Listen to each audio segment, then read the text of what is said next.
Hi, I'm Tara Velker, co-director of the Game Accessibility Conference, and I'm incredibly excited to welcome you here today for another edition of the GAConf Awards. Now, before we get started, I have a little bit of information to share. In addition to the subtitles offered on this live stream, we also have 3 additional live streams to help make an accessible experience for you. Our other live streams include American Sign Language, British Sign Language, and English audio descriptions. If any of those would provide a better experience for you, please head over to the IGDA Game Accessibility SIG's YouTube channel to be able to watch them and learn more. You can find that on YouTube by searching IGDA space GASIG. And of course, I'm not going to be your host for today. That job goes to someone else much more amazing, much more talented, and so much better in front of the camera. The one, the only, the amazing, and my personal friend, Steve Saylor.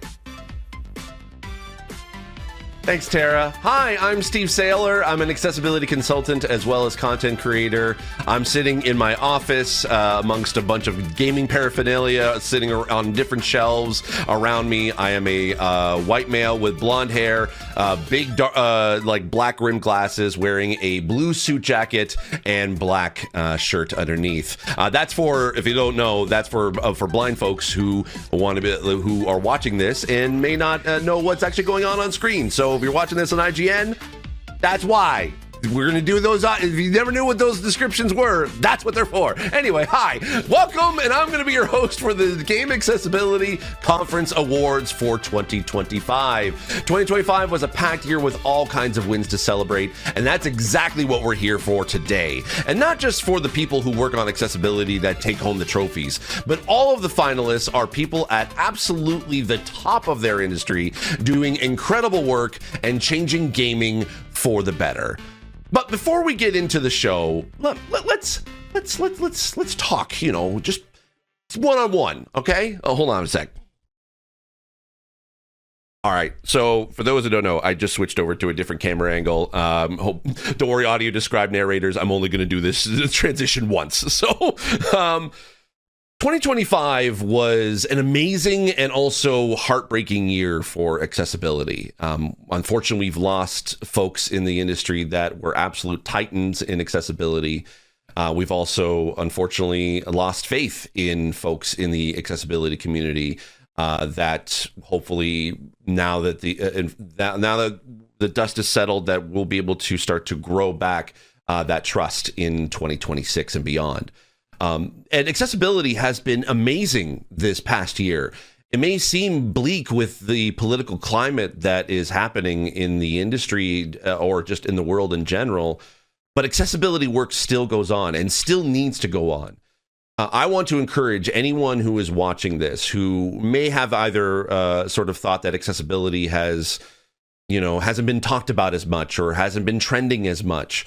That's not necessarily a bad thing. Accessibility work is still happening behind the scenes at a lot of studios. You're going to see a lot of nominations from studios today who have tried accessibility for the first time and have made award-nominated work, and they may win some awards tonight. So to say that accessibility has been slacking or been lacking, that's up to kind of anyone's sort of personal opinion. I mean, sure, not every game has been a release that has been fully accessible like we had hoped it would be 5-6 years later after we've had one of the biggest accessibility moments in the industry with The Last of Us Part 2. But the work is still happening, and I want to encourage you to still keep fighting the good fight, as it were. I personally have not had a great year. Just to kind of talk about, be a little bit candid with you. I've experienced loss, not just within folks who I cared about deeply in this industry, but also personally. I've also had moments where it felt like that the industry kind of abandoned some of us who are consultants. And I want to assure you that things are not as bleak as we may see on social media.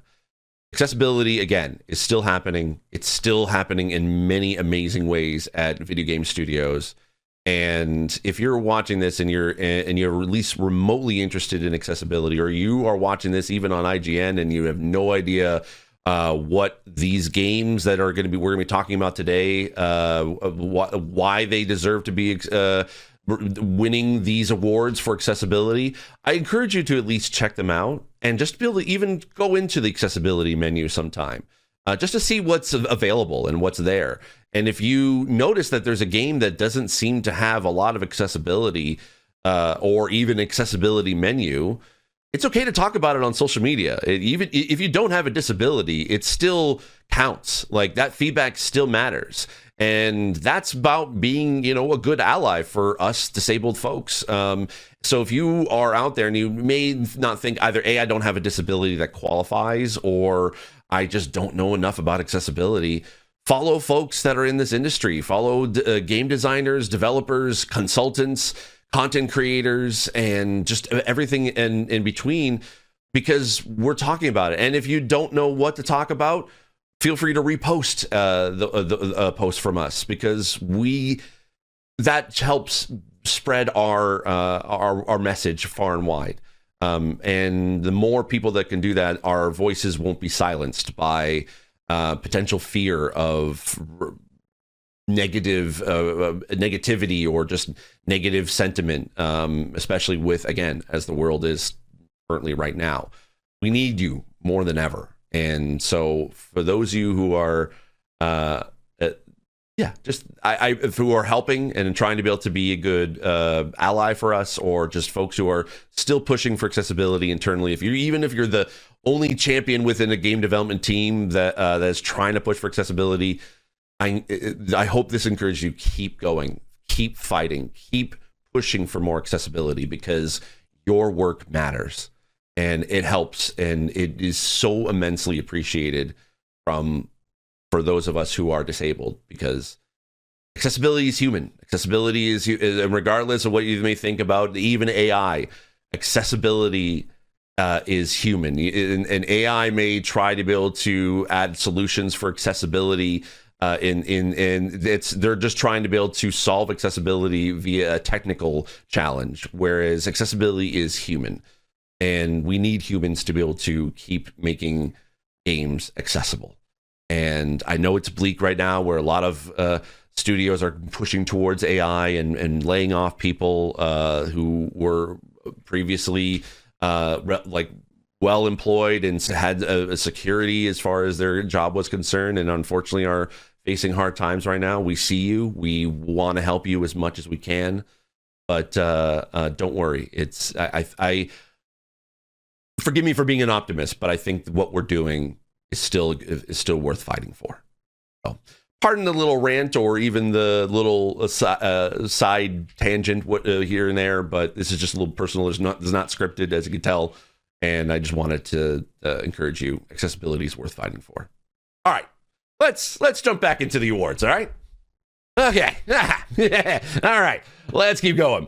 We're celebrating 2025 with accessibility with 20 categories for you today, nominated and voted on by a combination of an expert panel of 25 judges and a public vote from the community. They cover a wide range of topics reflecting on how diverse the contributions are, from best indie to best academic research and everything in between. If you want to know more about the nominees and why they made it to the finals, head to GAConf.com. That's GAConf.com and hit the awards section. Every finalist has a description and also has a link out to more info about their work. And you'll also find information about how the awards work too, including the voting process and who the judges are. All right, let's get into it. On with the show!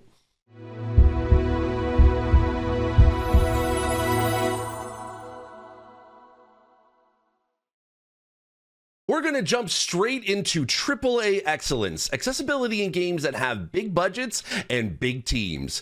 To present our first winner of the night, it makes me very happy to introduce Cameron Akit, accessibility researcher at Sony Interactive Entertainment.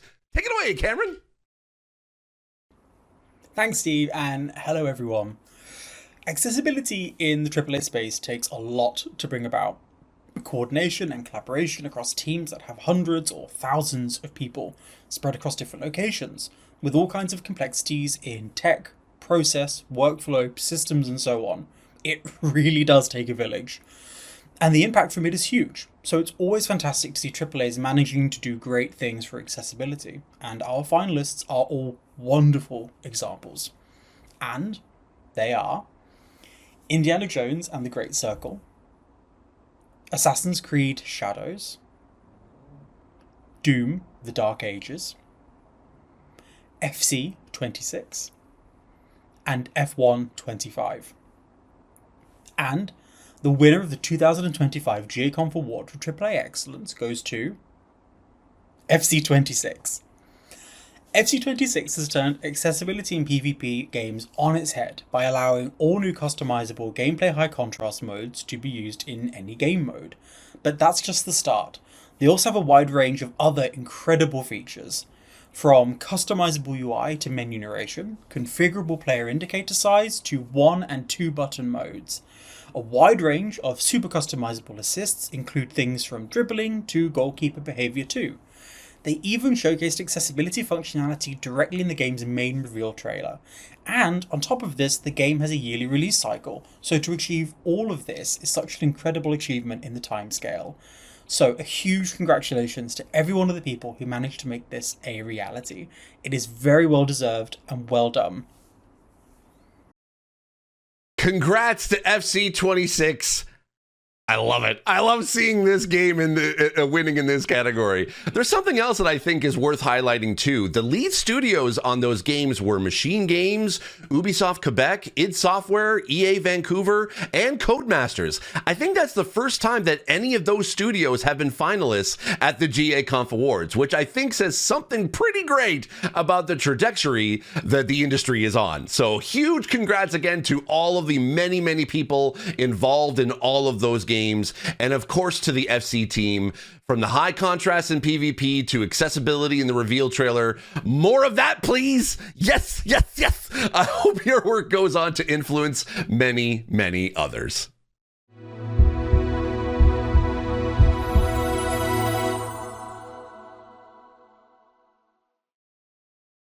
Ooh, look at that. A brand new category.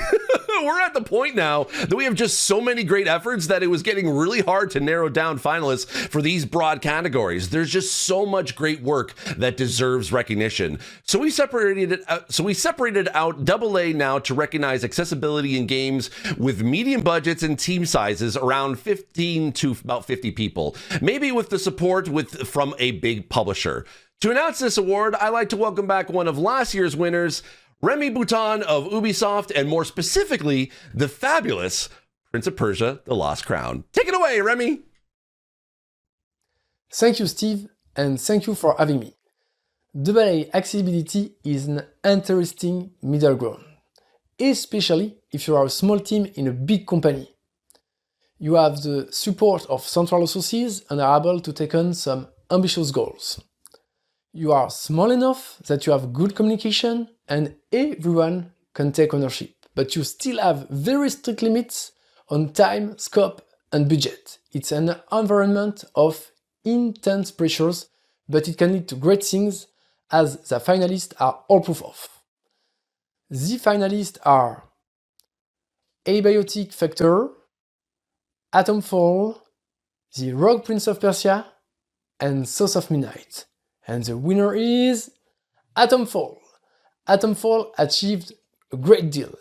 They designed accessibility in by default with their hints and lead flagging systems, segmented world, colorblind accessible interface, and so on.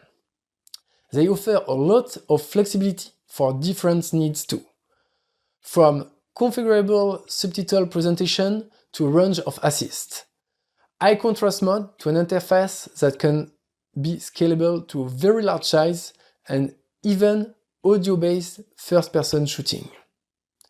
They continued after the launch too, including a wide range of phobia settings that replace Swarm of Animals with Swarm of Cornish Pasties, a traditional British snack.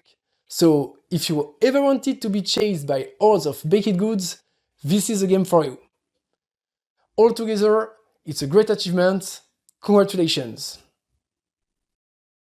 Always fun to see humor in accessibility. Reminds me of the setting in Another Crab's Treasure where you give the crab a gun. I still love that. Games don't have to be serious all the time, and nor does accessibility. Congrats to everyone at Rebellion and the consultants they worked with too. I do want to point out something though. I think the one glaring accessibility mistake is who the heck is calling that red phone booth? I need to know. I need to know now. Okay, let me calm down. Let's jump into our next category.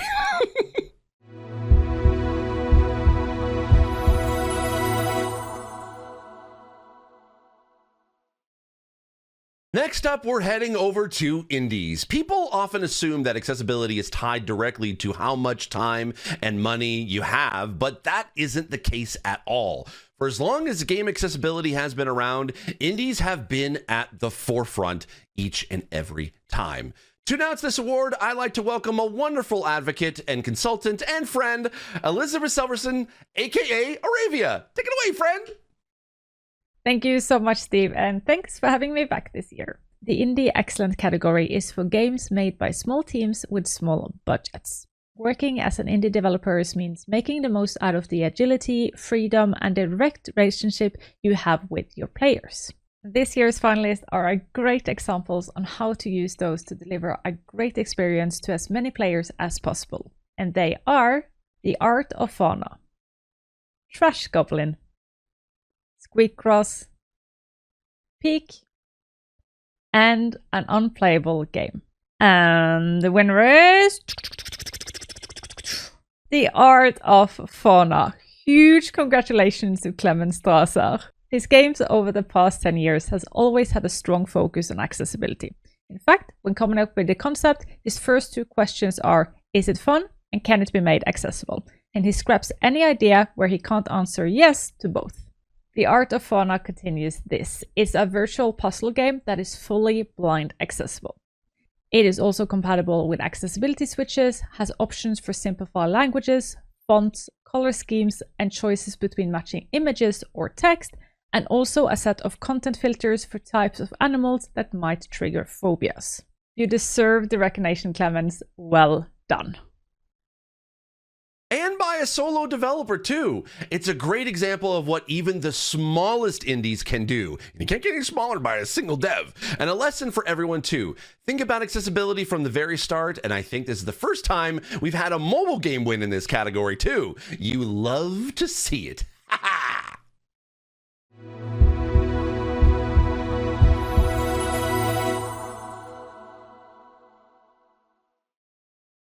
For the next few categories, we're zooming in on specific audiences. Our first one is Best Deaf and Hard of Hearing Accessibility.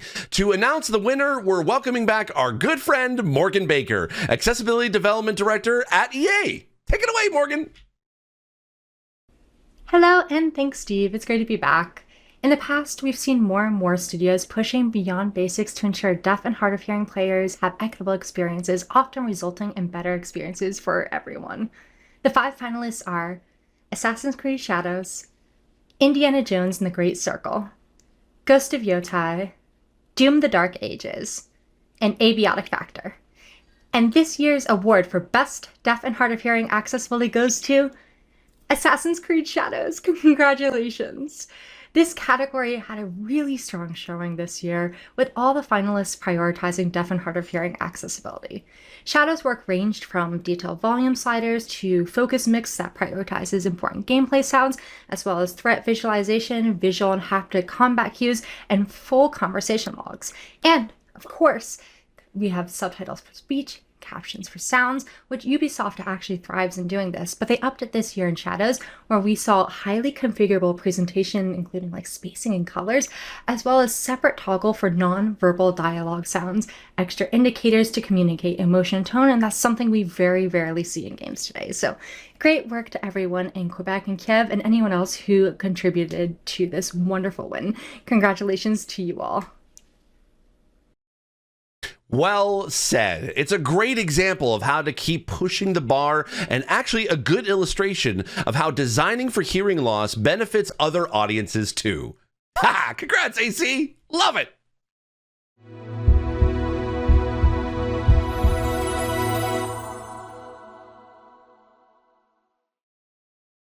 Our next category is Best Physical and Mobility. To announce the winner, we have the one and only Alex Carey, consultant, designer, and founder of Playability. Thanks, Steve. Games can present a lot of barriers around controls and motor demands in general, making assumptions about our bodies that don't always match reality. This category celebrates developers working to avoid that. The 5 finalists for 2025 are Assassin's Creed Shadows, Prince of Persia: The Lost Crown Mobile, Doom: The Dark Ages, Trash Goblin, and Battlefield 6. And the winner for Best Physical and Mobility Accessibility is Doom: The Dark Ages. Doom's fine-grained game speed setting is a literal game changer and something very rarely seen in FPS games. There's a whole host of other great things for motor accessibility here as well, from detailed remapping to auto weapon switching, shield auto-seeking, empowered attacks, auto-sprint, all kinds of wonderful configuration goodies for things like projectile speed and parry windows. It's a very powerful suite of features, following their mantra of a doom for all slayers. It enables access for people across a wide range of capabilities. Congratulations, fabulous work, and what a high watermark for the genre. A doom for all slayers. You love to see it. Full disclosure here, I did work with the Doom team on this one, so I know a lot of the people involved personally and just how much went into this. Congrats to you all. You definitely have earned it.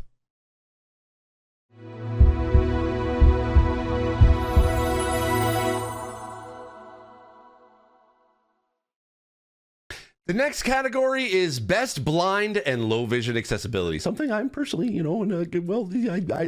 I really do appreciate. Back once again to tell us about the finalists is our good friend, Ross Miner. Take it away, Ross. Thanks, Steve, and hi, everyone. Again, our finalists cover a wide range of accessibility for all degrees and types of sight loss, the full spectrum from the smallest indie studios to the largest AAA. And those finalists are Indiana Jones and the Great Circle, F125, FC26, Atomfall, and the Hades 2 Blind Accessibility mod. And the winner for Best Blind and Low Vision Accessibility is the Hades 2 Blind Accessibility mod. It's truly an impressive undertaking, adding things like screen reader support, adapting menus to provide more context for screen reader users, tweaking minigame timing for narration, and adding gameplay assists for navigation within environments, flashbacks, and shops. The project was started by a solo dev named Irumi. He wasn't able to finish it, so an individual by the name of Tomas Torek, a blind consultant who you all may know as Liren111, stepped in to continue the development himself. It's a great example of how one person can make a huge difference in their community. It's an ongoing project, but it's already made a huge impact in the lives of those who are now able to play this beloved game where they couldn't before, including myself. I literally play this game all the time when I'm flying. Many congratulations, it's truly a great piece of work. It's a clear message to the industry too. Mods like this exist to fill a gap and meet a need. Instead of the community resorting to mods, you yourself, if you're a developer, can fill that gap yourself instead and make your games accessible by default. And there are people like Irumi and Liren out there showing you how to do it, who you should be learning from and hiring to make it happen. There's a ton to learn from and be inspired by across all the finalists. Ross wasn't kidding about the diversity of efforts there. From high contrast modes and text scaling to audio-based racing and FPS shooting for totally blind players. Again, if you were curious about what all the finalists did, check out the awards page at GAConf. That's GAConf.com. Hit it up. We want to see you amongst the finalists next year.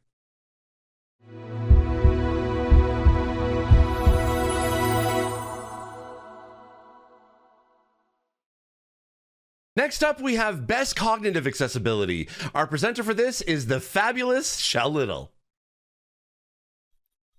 Hello, everyone. Cognitive accessibility is a really broad field, from neurodivergency to cognitive and learning disabilities. This field covers everything from working memory to cognitive load, overwhelm, and distraction.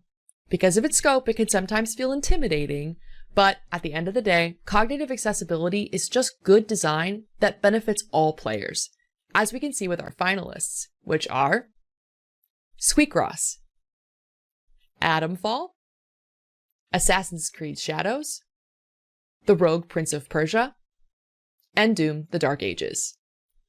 And the winner for 2025 is Squeakross.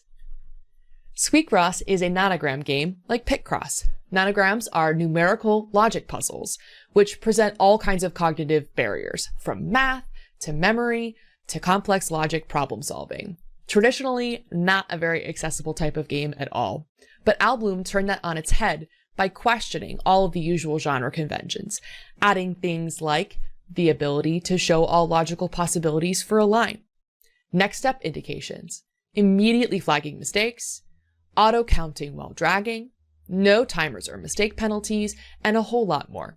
Some are by design, like each action having a unique visual and sound, and row and column highlighting, but others are setting based. With this game, options are all turned on by default, so the highest level of accessibility is the baseline experience. Players can then layer on complexity and extra ways to challenge themselves by turning aids off. It's a game that's solely about numbers and mathematical logic, but they had players with dyscalculia tell them how accessible it was for them. And as always, with cognitive accessibility, all that they've done is great quality of life for all players too. It's truly a great achievement. Congratulations on the deserved win. Those congrats cover the accessibility consultants they worked with for too. So great work by absolutely everyone. They also did a really nice talk about their work at the most recent GAConf conference a few months back. There's a link to that from the awards page on the GAConf website.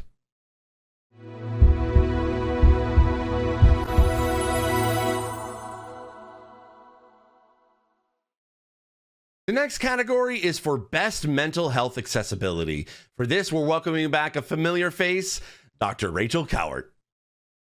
Hi, everyone, and thank you, Steve. 2025 has been another year of growth in the way that developers across the industry have been considering accessibility for trauma, phobias, and other mental health conditions. The finalists we are recognizing today are Abiotic Factor, Atomfall, Art of Fauna, Lost Records, Bloom and Rage, and Date Everything.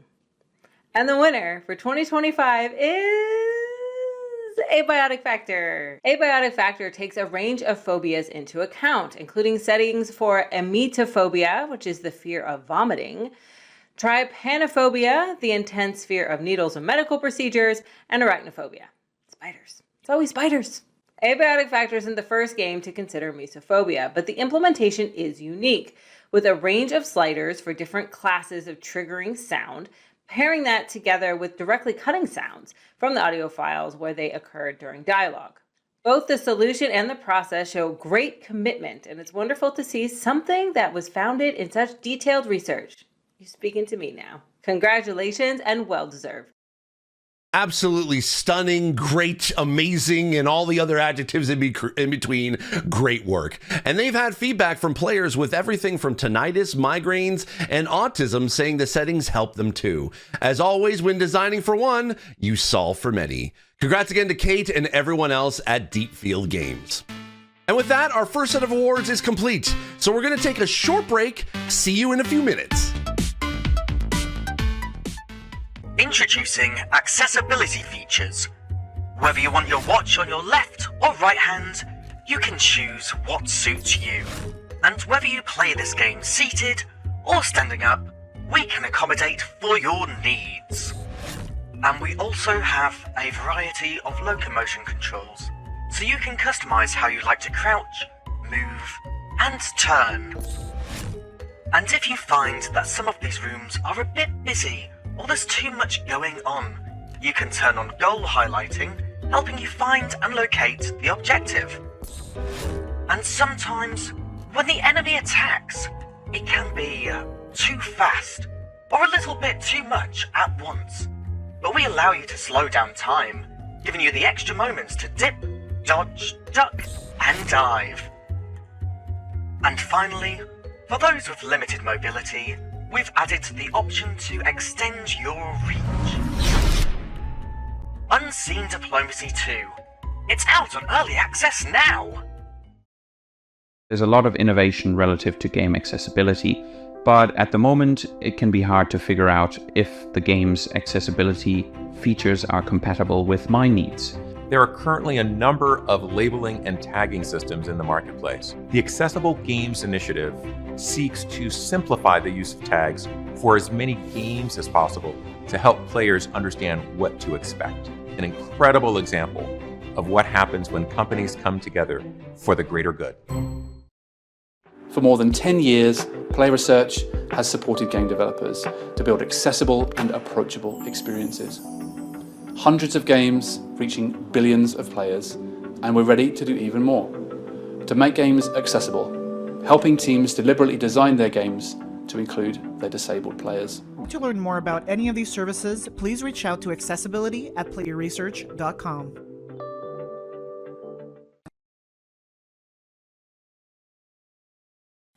If you were to make a blind accessible game in a month, what would it be like? They can be about exploring. They can be cozy. Hi, I'm Zoe, your coworker. Welcome to your first day at the cafe. Your job... Strategic. B2 flanked. They can be dramatic. I must have been a fish in one of my previous lives. Or adventurous. Canal! Now my blade will blur in the wind. Levunato! Another goblin! Or anything you want them to be. Join our 5th annual Game Jam starting February 2026 and help make gaming a more accessible space for everyone.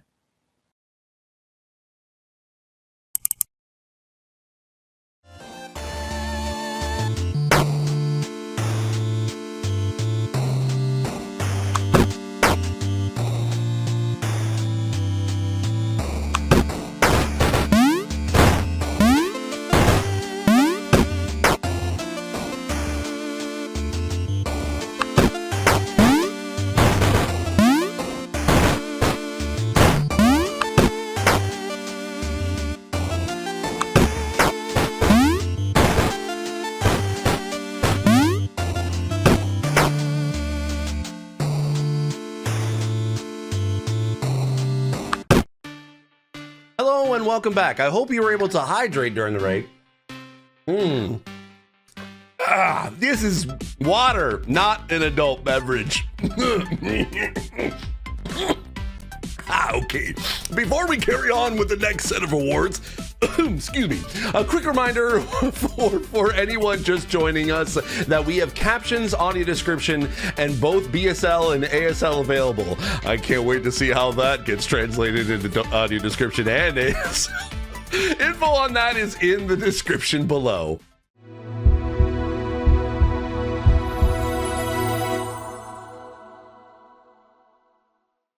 For the next block of awards, we're recognizing some of the things that are adjacent to and complementary to the design considerations in games that we've been talking about so far. The first is best representation. For this, we're welcoming back again our good friend, Jay Justice. Hi, Jay. Thanks, Steve. Nice to be here again.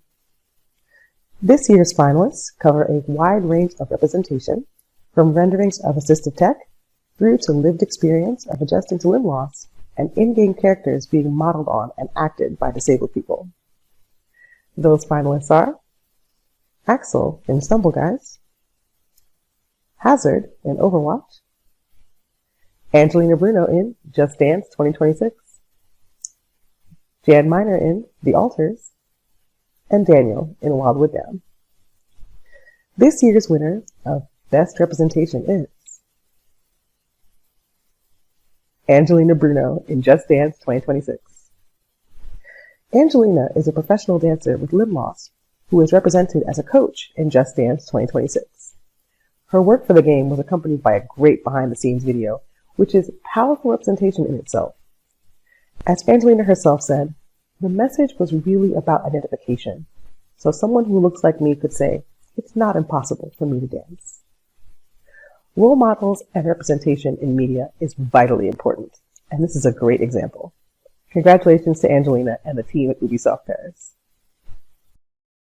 It's not the first example of disability representation in the Just Dance series, and long may it continue.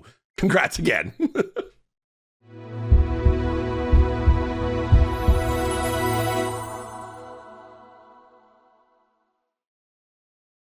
Our next category is Best Accessibility Journalism. To present this, we have the wonderful Kennedy Griggs, also known as Dynamic Reactions. Hello, and thank you, Steve.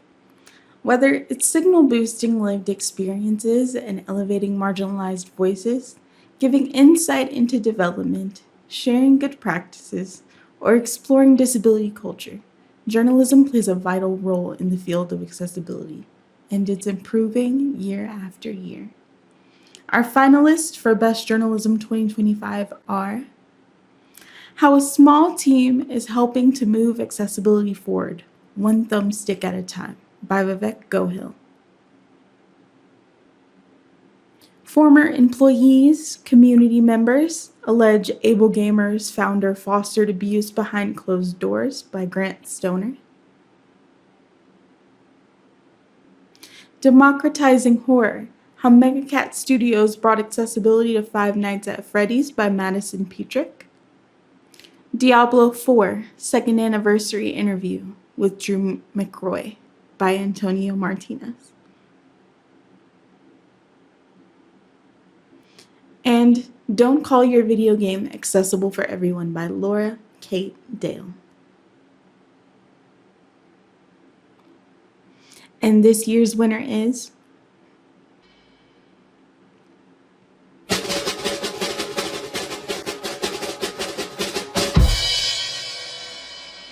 Antonio Martinez.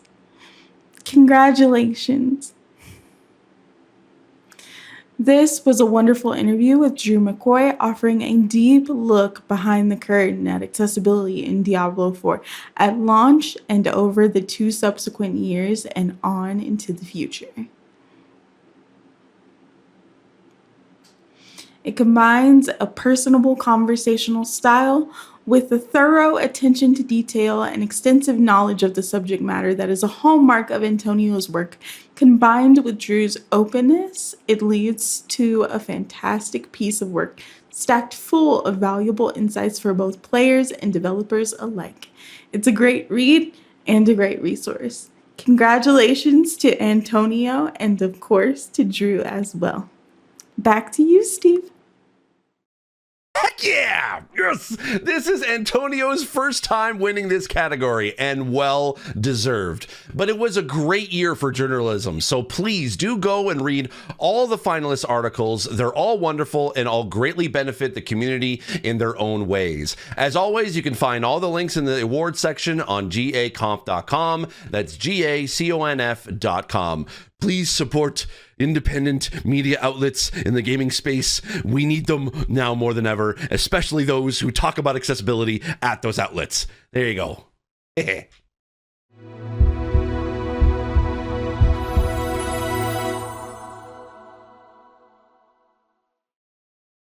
Our next category celebrates academic research that furthers the field of game accessibility. The nominating and judging for this category works a bit differently because of journal paywalls.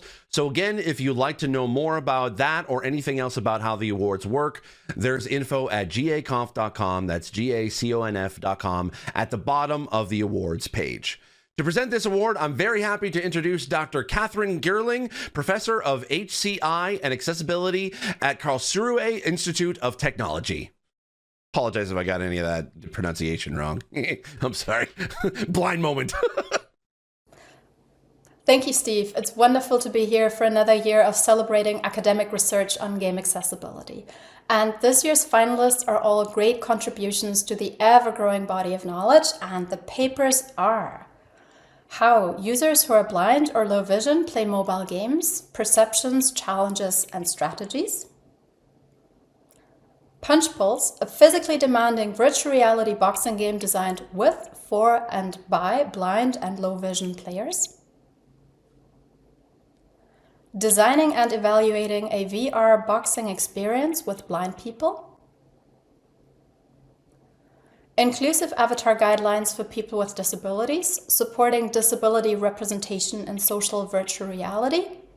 And last but not least, VR Captions, designing captions for deaf and hard of hearing users in multiplayer communication in VR. And now, the winner of this year's award for Best Academic Research is how users who are blind or low vision play mobile games. And this is a really lovely paper with an uncommon level of insight into the lives and the social and cultural factors of blind or low vision mobile gamers in China. And it's unfortunately still rare to see research cover non-Western settings. And both the mobile and the Chinese market are hugely important, but underaddressed in accessibility research and also in accessibility practice. What the jury found especially noteworthy about the paper is that the research is underpinned by solid methodology, so it's really well executed, and that the study has an impressive sample size for this kind of work. So excellent research, highly relevant. Many congratulations to Jie Ran and everyone else who contributed to this paper. It's always great to see academic research that so squarely hits exactly what the industry needs. The other papers are all great too, from inclusive avatar design to VR captioning, lots there to dig into. There are links to all of them on the awards page of GAConf.com. Say it with me, GAConf.com. Congrats again.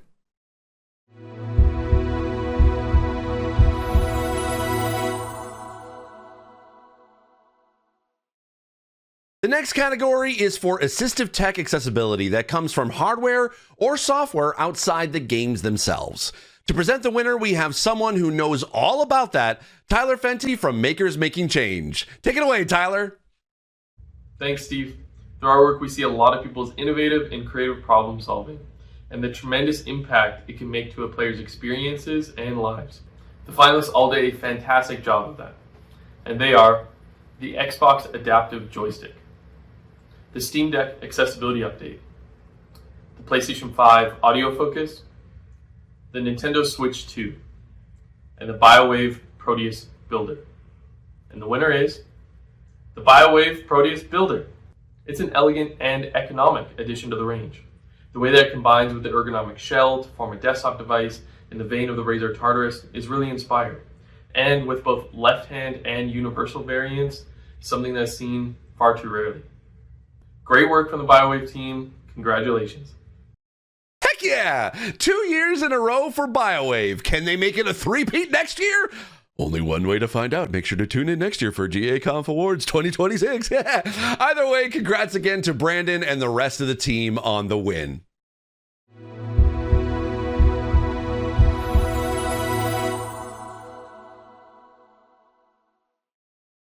Our next category is for Best Resource, covering both resources for players and for developers. To present this category, we have Emilian Chason of Player Research. Hi, Ame! Thanks, Steve. Sharing information and knowledge plays a vital part in pushing accessibility forward. All of our finalists are an embodiment of how open and collaborative the field of accessibility is. So without further ado, here are the finalists for Best Resource of 2025. Able to Play, the Accessible Games Initiative, Chroma, Unity 6.3's upgraded screen reader functionality, and accessibility support in Godot 4.5. It's a stellar set of finalists, but we do only have one winner, and that winner is, drumroll, the Accessible Games Initiative. Congratulations. AGI is a piece of work established to have common language and criteria around accessibility features, which can then be used to standardize tagging systems in storefronts and games officials' websites. It's a very thorough piece of work backed by a large amount of research with players, but what really makes it unique is the partnership and collaboration behind it, with a range of professionals and companies from Xbox and Nintendo, from EA to Ubisoft, all working together with the ESA. There are 9 member companies who are working on this project and developing it further and getting it rolled out to as many stores and official game websites as possible. Inability to make informed purchases has always been a persistent barrier for many players, so it's really incredible to see key industry members all working together to make headway on it. So congratulations again, and thank you to all of the hundreds of people who have made it a reality. Back to you, Steve. Y'all, I gotta tell you something. It's hard enough coordinating a project within a single company, let alone between multiple big corporations. It's an incredible achievement, and that's underestimating the incredible achievement it actually was. We've never seen a partnership like this. I hope it continues and grows and leads to other great things in the future.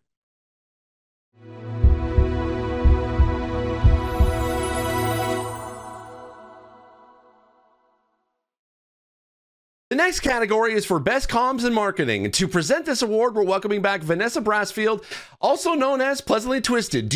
Would you believe we've known each other for several years and we only got to meet for the first time at the Game Awards this past month? Small world, but finally, hi PT. Thank you so much, Steve. This category is about the efforts to share and promote accessibility work, but ensuring that we're doing so in an accessible way. From events to trailers to info pages and showcases, these are all vital ways of both communicating with and building relationships within the community. Our finalists for 2025 are the Atomfall Accessibility Overview Trailer, the FC26 Accessibility and Reveal Trailer, the Accessible Games Initiative GDC Reveal, the Switch 2 Accessibility Information Page, and finally, the Kirby Air Riders Nintendo Direct stream. And your winner for 2025 Best Marketing and Communications is the Atomfall Accessibility Overview Trailer. It's increasingly common and absolutely vital for developers to share information about accessibility before launch, so players can make informed purchase decisions, get those pre-orders in, and actually feel able to get on board the hype train knowing that they will be able to play. The Atomfall team really took this to the next level. As well as their detailed information pages, they also produced a 6-minute video featuring their accessibility lead, developers from across multiple disciplines, and one of the game's disabled consultants discussing their lived experience as well, not only providing information, but deeper insight too. Great work by everybody involved, and congratulations to the Atomfall team. Back to you, Steve. Thanks, Vanessa. There's a common theme from those past 2 winners, right? It is so important not only to let people have the info that they need, but also feel equally valued as customers too. Which I think is a great note to end part 2 on. See you after the break for the final set of winners. I'm gonna go fill up on more hydration.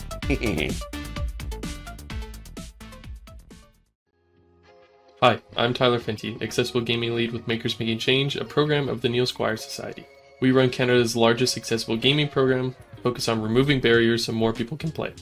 We We do this in a few key ways. First, we share a library of open source, low-cost assistive technology. This includes gaming tools like assistive switches, switch modifiers, joysticks, and controller adaptations, as well as non-gaming devices like aids of daily living, adapted toys, and technology for digital access. All designs come with step-by-step instructions that can be built anywhere, often for a fraction of the cost of commercial options. Second is our Game Checkpoints program. We work with clinics, community hubs, schools, and game developers to help them create accessible gaming spaces that fit their community. These centers are trained, supported, and connected through a national network, allowing them to share knowledge, test new technology, and advance accessibility together. Since 2023, we've grown to 11 game checkpoints and have supported over 440 gamers. We also offer game kits for Canadian organizations, making it easy to showcase adaptive gaming at events or in community spaces. And finally, we support gamers directly, helping them build or improve on a setup that works for them. Learn more at makersmakingchange.com.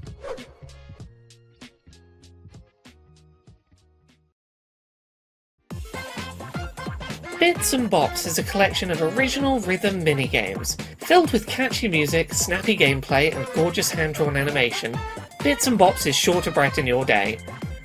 Bits and Bops is designed to be completely playable without sighted assistance. The game supports text-to-speech narration, with additional narration available to describe visual elements, helping to provide context to each minigame. An instruction manual sits slightly askew on a wooden table. The camera zooms in to make the top two boxes fill the frame. The blocks move smoothly from box 1 to box 2.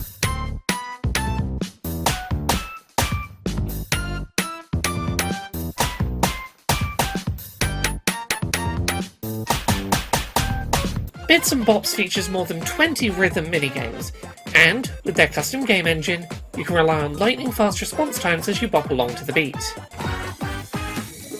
Bits and Bops, out now on Steam.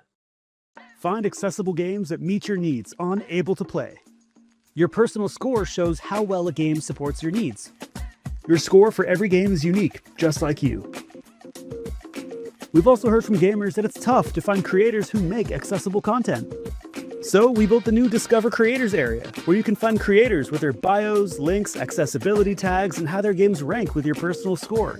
All verified by the Able to Play team and available now for free at abletoplay.com. Everyone deserves to play the games they love on the platform they choose. Unity 6.3 brings that vision closer.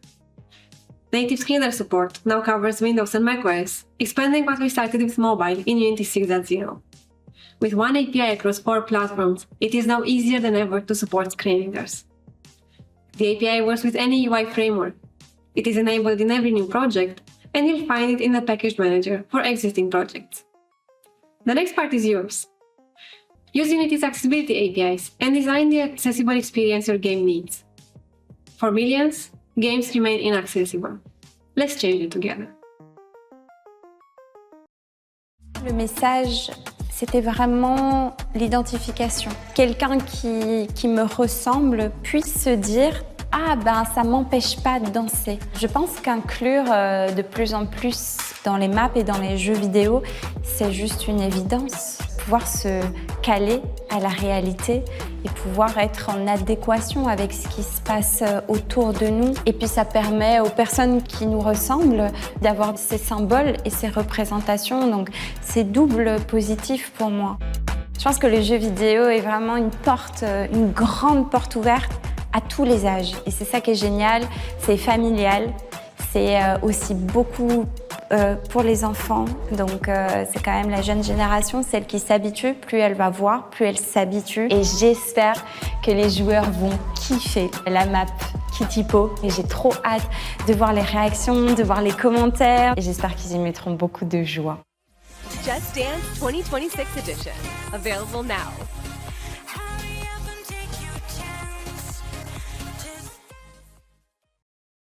And welcome back. And with that, it is time for our final set of awards. These are unique categories to celebrating some special work, special companies, and also special people.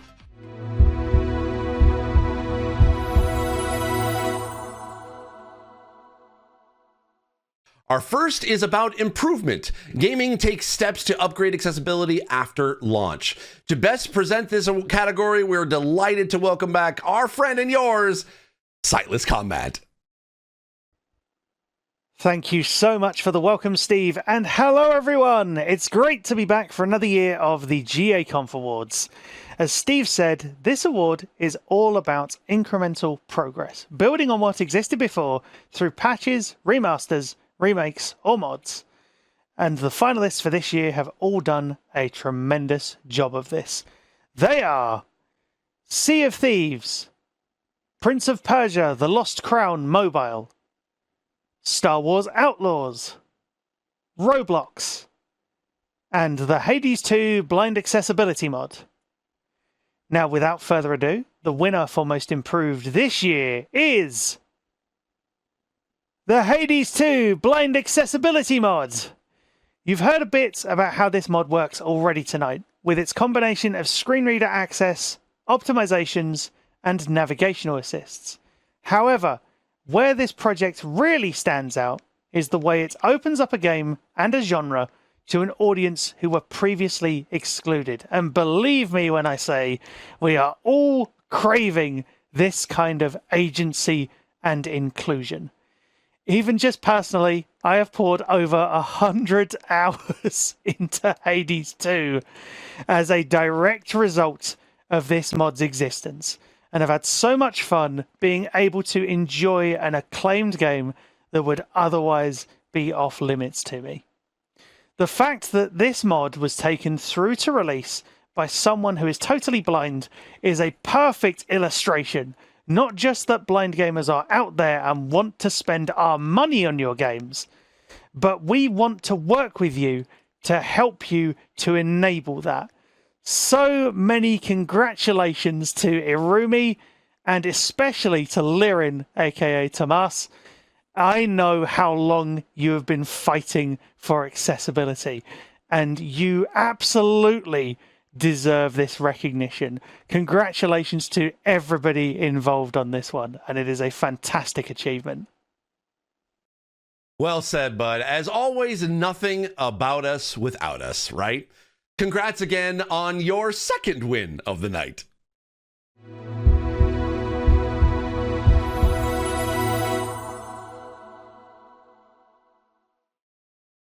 Our next award is for Greatest Accessibility Innovation, which is a celebration of new steps forward for the industry. To announce this category, we have Lisha Pren of Netflix Finland. Take it away, Lisha. Hi everyone, thanks so much, Steve. 2025 saw a huge range of innovations, many of which you've already heard about today. And it was super difficult for the jury to whittle it down to the finalists, but those finalists are the Iris Epilepsy Testing Plugin, FC26's high contrast settings, Atom Falls text scaling, the Accessible Games Initiative, and Assassin's Creed Shadows emotion subtitles. And the winner of 2025's Greatest Accessibility Innovation is, dramatic pause, drum roll, FC26! The high contrast settings are noteworthy in themselves, letting you configure custom overlays for players and ball, turn off pitch shadows, and desaturate the background. But what really makes this stand out is the ability to use them in all game modes. That makes FC26 the first AAA competitive game to allow this kind of functionality for player versus player. And FC26 is one of the most popular games on the planet, with a staggering amount of people playing it every day, and high visibility among not just players but also developers. So this is one of those innovations that has the opportunity to drive really broad change in our industry. Congratulations to everyone who helped blaze the trail for our industry. It is much deserved. Absolutely. So to all you devs who work in PvP out there, you now have FC26 did it, so we should do as ammo. And as we heard before, this was all done within the game's 1-year dev cycle. If you don't know game development, that's some pretty big, just underrated things right there. So just saying, that's difficult to accomplish, which makes it all the more impressive. Fabulous work.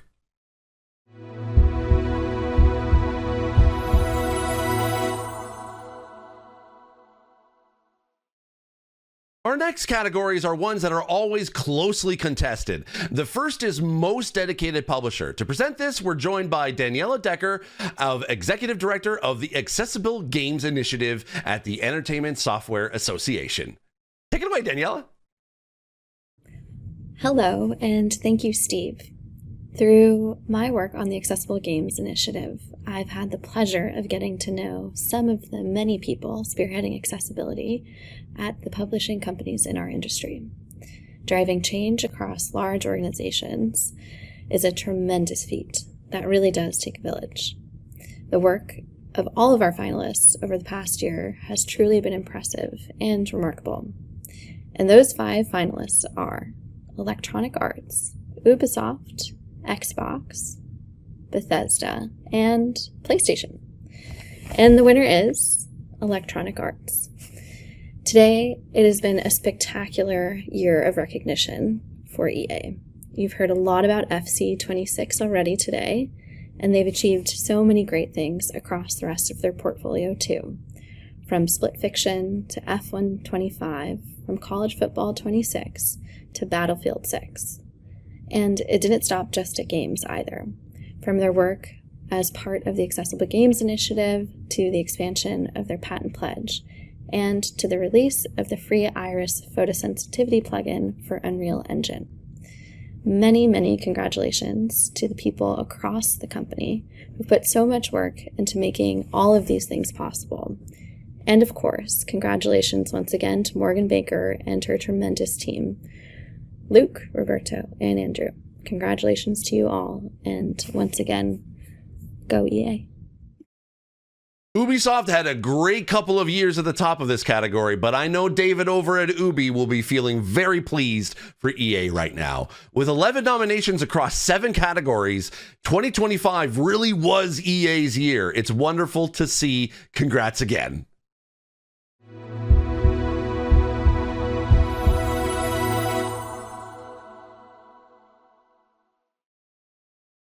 Next, we have Most Dedicated Studio. To present the winner for this category, I'm going to hand over to Lauren Radford, also known as Radders. Hi, friend. Thank you, Steve, and thank you to the GAConf Awards for having me host the Most Dedicated Studio Award. This is such an honor for me, not just as an accessibility consultant, but as a disabled gaming content creator, because to me, one of the coolest things a studio can do is show a commitment to accessibility. And there are now so many studios full of talented, passionate people doing fantastic accessibility work, and they are all thoroughly deserving of recognition. The finalists for this year's Most Dedicated Studio Award are AgroCrab, id Software, Rare, Massive Entertainment, and Clemens Strasser. And the winner is... Rare! Sea of Thieves has been out for 7 years now, and they're still pushing out accessibility updates all of the time. In 2025 alone, they've added things like upgraded controller remapping, emetophobia settings for both player and pets, configurable FOV, new settings for menu navigation, single key radial menu alternative, and text overlays allowing riddle maps to be read at a much larger size. This award is for dedication, and their dedication is something that the whole industry should take inspiration from. Many congratulations to everybody on the team at Rare. You know, I'm honestly actually shocked that it has taken until now for Rare to win Most Dedicated Studio. Their unwavering commitment to accessibility is almost a meme at this point. Congratulations, very well deserved.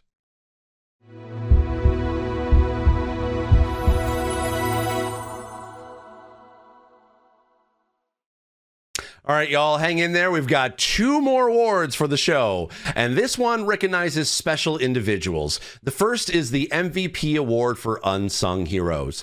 To present this, we have last year's winner, Carrie Waterton. Thanks, Steve. This award recognizes the huge amount of people passionately working behind the scenes to push the whole industry forwards. This year's MVPs are Paul Parsons of EA, Luke Henu of EA, Holly Westcott of Amazon, Elizabeth White of Bethesda, and Tulai Titica McNally of Scopely. And the winner of the MVP award for Unsung Hero is Elizabeth White. Elizabeth is an absolute powerhouse, bringing accessibility best practices to ZeniMax, Bethesda, and Xbox Game Studios. Ensuring that the voices of disabled players are included in user research and directly supporting games like Indiana Jones and the Great Circle, Doom the Dark Ages, and many more. As is often the case with MVPs, she works in other areas too, including helping to write marketing and informational materials to let players make informed purchases and help everybody join in on the hype. Elizabeth, you've been a powerful force for accessibility for many years, but in 2025, we saw your work bear fruit in many impressive ways. You deserve all of the recognition for everything that you do. Huge congratulations. Hey, every company needs their own Elizabeth. And I'm not saying that just because I worked with her on Doom the Dark Ages and she's absolutely amazing at what she does and she deserves all the recognition and the awards, as she said. Anyway, every studio needs an Elizabeth. I love to see the recognition of superstars in this category. Congrats again to you, Elizabeth, and all the other finalists too.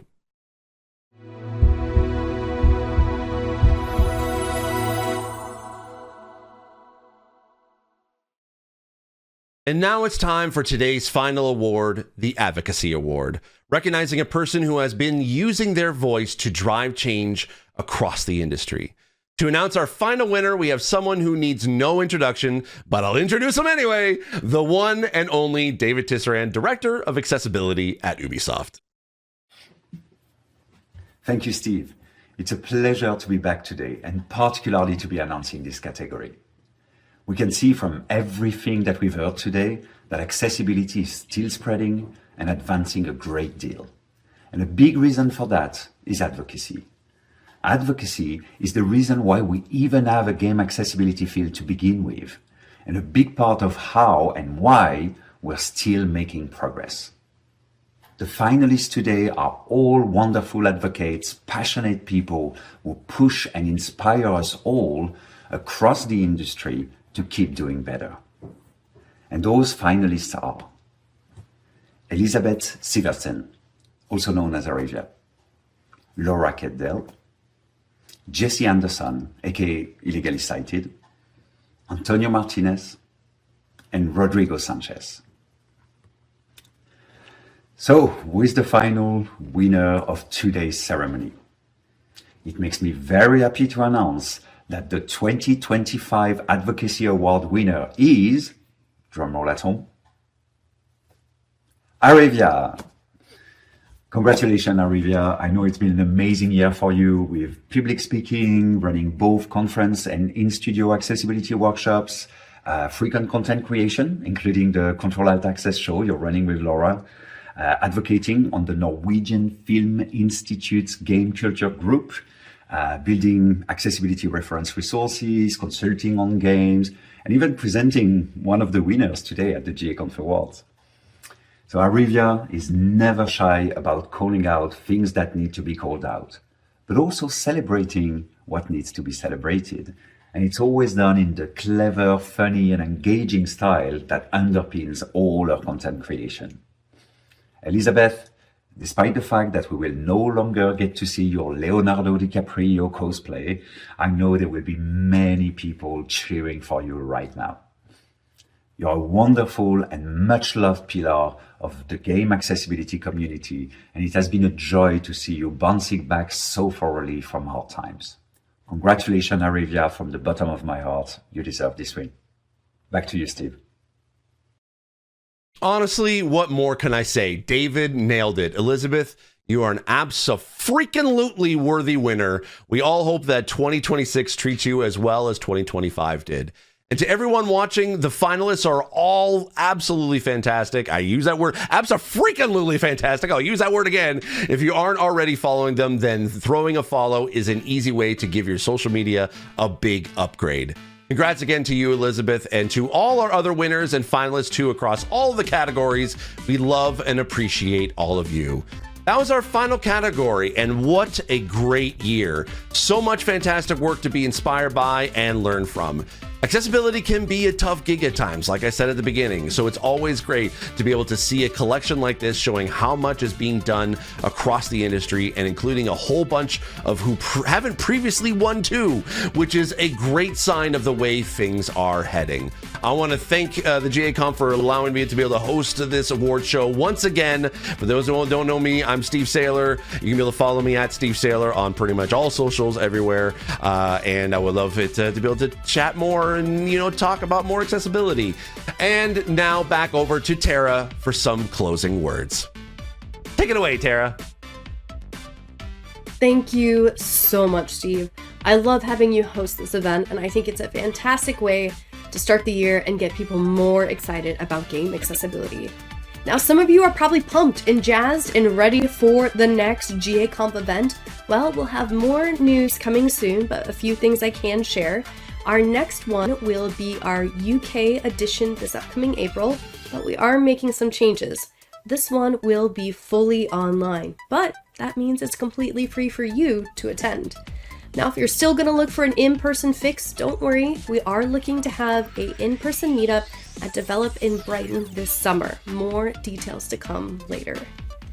Now, putting together an event like this does take a substantial amount of work, so I do want to take a moment to thank everyone involved. At top of the list, I want to thank Ian Hamilton, the co-director of the Game Accessibility Conference, who did a ton of work behind the scenes to make this happen.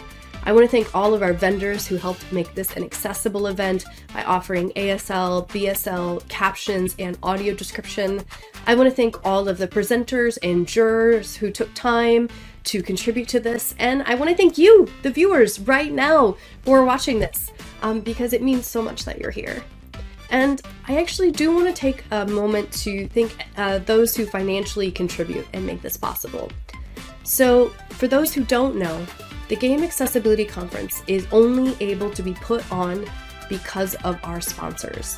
And we take the leftover money from those sponsorships to put on things like these awards. So I wanted to take a moment to thank our gold and silver sponsors from the 2025 events. So at gold, I want to thank Sony Interactive Entertainment and Xbox. And at silver, I want to thank Rockstar Games, Amazon Games, Descriptive Video Works, the Accessible Games Initiative, and Riot. Without help from companies like these and our additional bronze sponsors, we wouldn't have the budget to do something like this, and it means so much. Now, of course, there is the most important group of people to thank, all of our nominees and winners, because without their tireless work and dedication, we wouldn't be here. These people are the individuals pushing the industry forward to be more inclusive, more accessible, and more welcoming to disabled gamers. So with that, we're gonna roll the winner's wheel and we can enjoy their sweet, sweet victory one more time.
Hi, I'm Tara Belker, co-director of the game. Is most dedicated. I'm gonna try it again.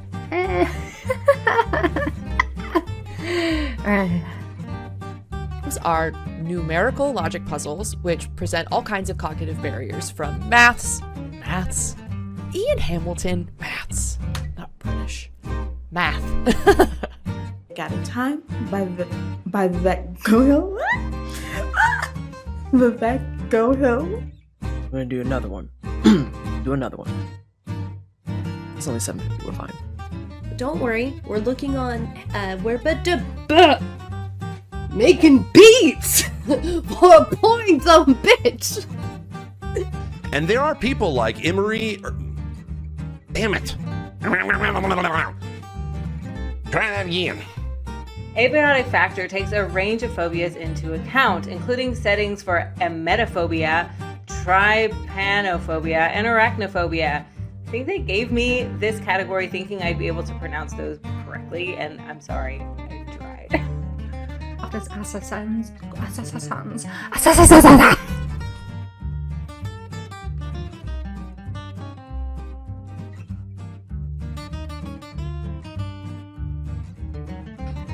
Ooh, look at that! A brand new category! That was a weird Scooby-Doo accent. Hold on, let me try that again. For all players, including those who are deaf and hard of hearing. Wait, I just literally didn't do the script. I'm just making shit up. I don't even know what number this is. I've lost track. And I'm slowly losing the will to live.